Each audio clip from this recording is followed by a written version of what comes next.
आशीष हमारे साथ जुड़ चुके हैं, जानते हैं उनका जैकपॉट आइडिया। आशीष बताइए, 10 वाला 20 वाला नाम क्या है? आपने जो हिंट दिया था वो भी एक बार फिर से जरा याद दिलाइए। आज शायद 20 वाला है। 20 वाला है। और वीरू शायद आपको टेक्स्ट मिल गया हो मेरा। इस कंपनी का नाम है एप्कोटेक्स इंडस्ट्रीज। तो इसलिए आप कह रहे थे आपको टेक्स्ट किया है। साल के हाई थे 230 के, वहां से 35-40% ये स्टॉक नीचे कामकाज करता हुआ आपको नजर आएगा। लीडिंग प्रोड्यूसर है सिंथेटिक रबर और सिंथेटिक लेटेक्स की। इनफैक्ट इस कंपनी की ब्रॉडेस्ट रेंज है इमल्शन पॉलीमर्स की अवेलेबल इस देश में। इस कंपनी जो तमाम लेटेक्सेस की रेंज बनाती है उसमें paper board coating, carpet, construction, tyre cord, surgical gloves, industrial gloves में इस्तेमाल होता है। और मार्की क्लाइंट्स हैं ITC, JK paper, Pidilite, SRF, MRF, ये कुछ ही नाम ले रहा हूं। इस तरह की कंपनी इसकी क्लाइंटेल है। जो सिंथेटिक रबर के तमाम ग्रेड्स ये कंपनी बनाती है, ऑटोमोबाइल, फुटवेयर इंडस्ट्री में इस्तेमाल होते हैं। तो Paragon footwear, Ajanta footwear, Relaxo footwear, US की कंपनी पार्कर हैनिफिन, लंबी लिस्ट है क्लाइंट्स की जो इसके सिंथेटिक रबर के ग्रेड्स भी इस्तेमाल करते हैं। इस कंपनी की शुरुआत हुई थी एशियन पेंट्स की डिवीजन के तौर पे, फिर सेपरेटली इसको अलग करके लिस्ट करा गया। और एशियन पेंट्स के फॉर्मर मैनेजिंग डायरेक्टर, आप सबको याद होगा, अतुल चौकसी साहब, वो इस कंपनी को हेड करते हैं। 750 करोड़ का मार्केट कैप, प्रमोटर्स का 58% स्टेक, कोई भी शेयर गिरवी नहीं। और इनफैक्ट प्रमोटर्स खुले बाजार से इस कंपनी में स्टेक बढ़ा रहे हैं। वो प्रमोटर होल्डिंग्स आपकी स्क्रीन पर आएंगी, कैसे over the quarters promoter holding बढ़ती हुई नजर आई है। महाराष्ट्र के तलोजा और गुजरात के वालिया प्लांट्स हैं इस कंपनी के पास, अलग अलग लोकेशंस पे। नाइट्राइट लेटेक्स की जो डिमांड है एप्कोटेक्स की, एक तो सबसे पहले ध्यान रखें, नाइट्राइल लेटेक्स जो है इकलौती इस देश में कंपनी है जो बनाती है। और मार्केट साइज जो है नाइट्राइल लेटेक्स का ह्यूज है, $1.3 बिलियन पे था 2019 में। 8% के सीएजीआर से ग्रोथ की बात हो रही थी। पर इस बीच में कोविड 2019 पेंडेमिक के चलते आपने देखा होगा नाइट्राइल ग्लव्स की डिमांड बढ़ी है। ये जो हम लोग इस्तेमाल कर रहे हैं, सबकी जेबों में भी अभी भी है, नाइट्राइल ग्लव्स की डिमांड बढ़ रही है और उसके चलते नाइट्राइल लेटेक्स की डिमांड बढ़ रही है। वैसे भी इंडिया का जो नाइट्राइल ब्यूटाडीन रबर है उसकी डिमांड, इंडिया के नंबर 1 ब्रोकर जीरोधा के साथ जुड़िए, जहां पर आपका ब्रोकरेज कुछ भी नहीं लगेगा। ब्रोकरेज लगेगा तो सिर्फ इंट्राडे ट्रेड में, वह भी सिर्फ 20 रुपए। तो दोस्तों, अकाउंट ओपनिंग की लिंक डिस्क्रिप्शन में है, जाइए लिंक पर क्लिक करके जीरोधा में अकाउंट ओपन कराइए। 55,000 से 60,000 टन की है। और एप्कोटेक्स इकलौता लोकल प्रोड्यूसर है जिसकी कैपेसिटी 16 से 20,000 टन के आसपास की है, बाकी इंपोर्ट करा जाता है। तो बड़ा तगड़ा ट्रैक्शन हो सकता है स्पेस नाइट्राइल रबर के स्पेस में। अच्छा, कोविड 2019 रिलेटेड डिमांड तो है ही है, वैसे भी कहा जा रहा है मीडियम टू लॉन्ग टर्म में आपको ऑटोमोटिव और इंडस्ट्रियल एप्लीकेशंस में बहुत तगड़ी डिमांड इस प्रोडक्ट की देखने को मिलेगी। रेवेन्यूज आपकी स्क्रीन पर 30% के सीएजीआर से रेवेन्यूज ग्रो कर रहे थे। FY20 के अलग सेट ऑफ इश्यूज थे, एक तो लॉकडाउन था, बाकी के इश्यूज मैं आपको समझाऊंगा। लेकिन प्लेट्स आगे बढ़ाइए, FY20 का परफॉर्मेंस आपको आपकी स्क्रीन पर नजर आएगा। मार्जिन में, ऑपरेटिंग लेवल पे, नेट लेवल पे कुछ दबाव था। अब ये हुआ क्या, क्यों चल रहा है ऐसा?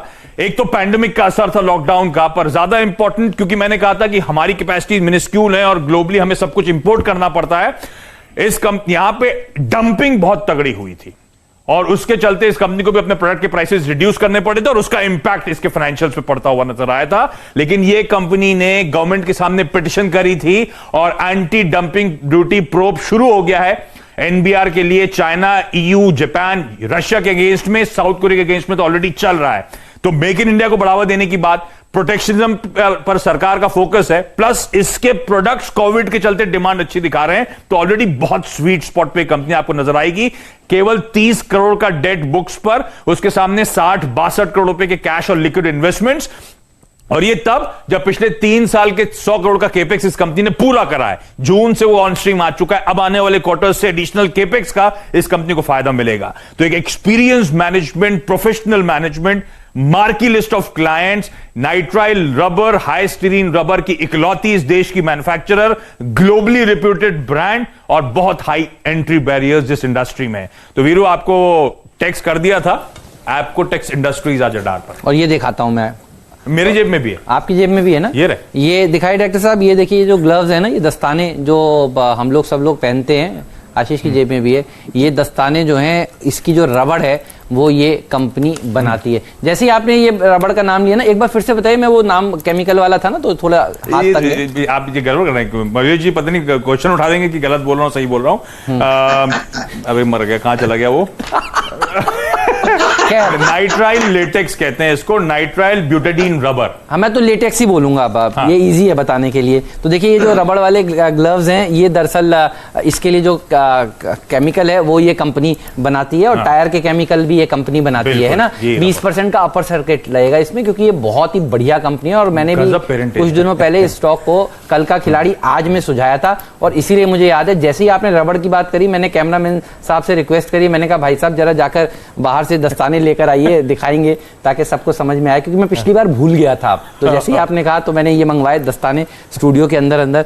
तो ये कंपनी तो बहुत ही बढ़िया है, इसमें दो राय नहीं है, और ये सेक्टर भी बहुत ही बढ़िया है। और आज सुबह सुबह देखिए मयूरेश जी ने भी जो केमिस्ट्री से शुरुआत की थी, एमाइन कंपनियां।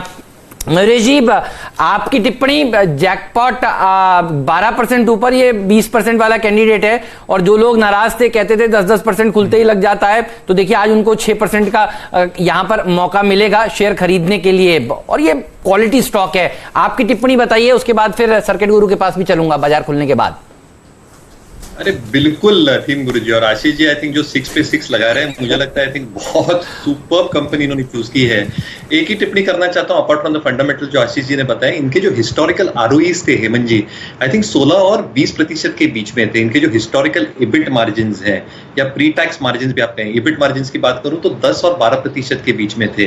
बिकॉज ऑफ वेरियस रीजंस ये दोनों चीजें कम हुई हैं, बट एंड यूजर एप्लीकेशन जो इंडस्ट्री के पास है, अगर ये मार्जिन रीकू होते हैं जो बिल्कुल होंगे अगले वित्त वर्ष में, और आरओईज भी रिकू होंगी, तो आई थिंक अर्निंग्स में एक जबरदस्त चैनल था जिसमें ये ट्रेड हो रहा था। 110 लोअर साइड का सपोर्ट था, और सामने जो रेजिस्टेंस था वो 145 का। तो आप ये कह सकते हैं करीबन 30 रुपीज का, ये 30-35 रुपीज का एक चैनल था। तो आज का इसका इमीडिएट टारगेट बनता है करीबन 174, 172 पे तो उसका 20% का सर्किट ही लगेगा।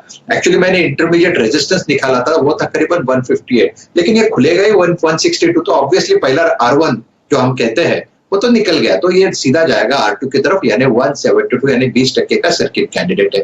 आप इस पे मोहर लगा दीजिए। अभी रही पोजिशनल वाली की बात, तो देखिए यहाँ पे अगर पोजिशनल का टारगेट लेना है तो कम से कम मुझे लगता है कि ये जहां से करेक्ट हुआ था, मुझे लगता है 190 और 200 इस ट्रेजेक्टरी को ये चेस करेगा। जहां से करेक्ट हुआ था वहां तक ये जाएगा, और ओवरऑल तो मुझे लगता है फंडामेंटल्स तो जैसे आपने डिस्कस किया बढ़िया ही है। तो डेफिनेटली काउंटर बायोटिक काउंटर रहेगा, और इसे हम हमेशा रडार पे रखेंगे। कि आप लोग बाजार में ट्रेडिंग या निवेश करते हैं और अभी भी ब्रोकरेज के नाम पर अपनी हजारों रुपए बर्बाद कर रहे हैं, तो अब बदलिए और देश के सबसे अच्छे, बड़े और सबसे भरोसेमंद ब्रोकर जिरोधा के साथ जुड़िए, जहां पर आपका ब्रोकरेज कुछ भी नहीं लगेगा। ब्रोकरेज लगेगा तो सिर्फ इंट्राडे ट्रेड में, वह भी सिर्फ 20 रुपये। और दोस्तों, साथ ही आपको बता दूं कि यहाँ पर अकाउंट ओपन कराने के लिए आपको अपना POA यानी कि पावर ऑफ अटॉर्नी देने की कोई आवश्यकता नहीं है, जिसका उपयोग करके हाल ही में देश के एक बड़े ब्रोकर ने 2000 करोड़ का घोटाला किया।